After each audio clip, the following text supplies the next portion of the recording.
আমি Surovi Akter, Kishoreganj lady gym and fitness সেন্টারের owner and trainer.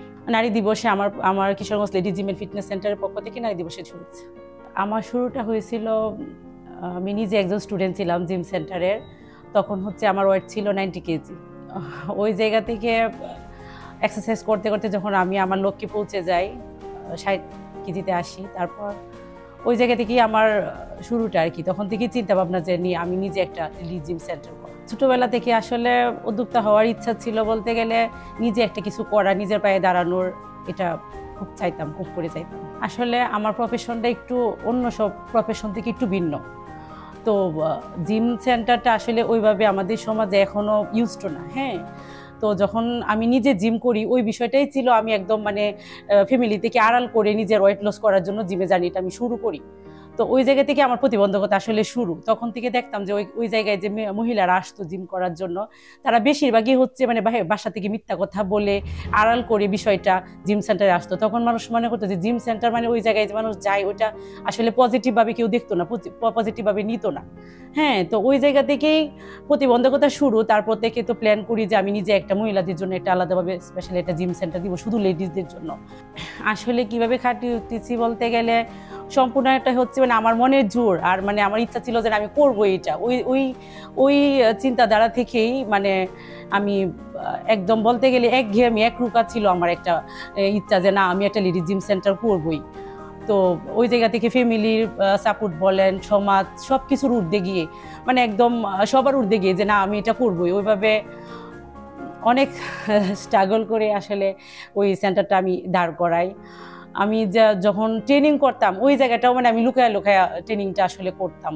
ওইভাবে ফ্যামিলিতে কেউ সাপোর্ট পায় না, এই সমাজ থেকেও পায় না। যখন শুরু করি সবাই এরকম বলছে যে এই মেয়ে পাগল হয়ে গেছে, এই মেয়ে আরো 10টা মেয়েকে নষ্ট করবে। কিন্তু আসলে মূলত মানুষ বুঝতোই না ব্যাপারটা, যে এক্সারসাইজ আসলে আমাদের লাইফস্টাইলের একটা অংশ, এটা কতটা ইম্পর্টেন্ট সবার জন্য। যদি বুঝতো তাহলে হয়তো বা ওই জায়গাটা আমার জন্য তৈরি হতো না। কিন্তু আলহামদুলিল্লাহ আস্তে আস্তে যখন আমি সেন্টারটা দাঁড় করাই, অনেক পরিশ্রম করার পরে এখন অনেকটাই সবাই এটা বুঝতে পারছে যে এক্সারসাইজ আমাদের জীবনের লাইফে কতটা ইম্পর্টেন্ট।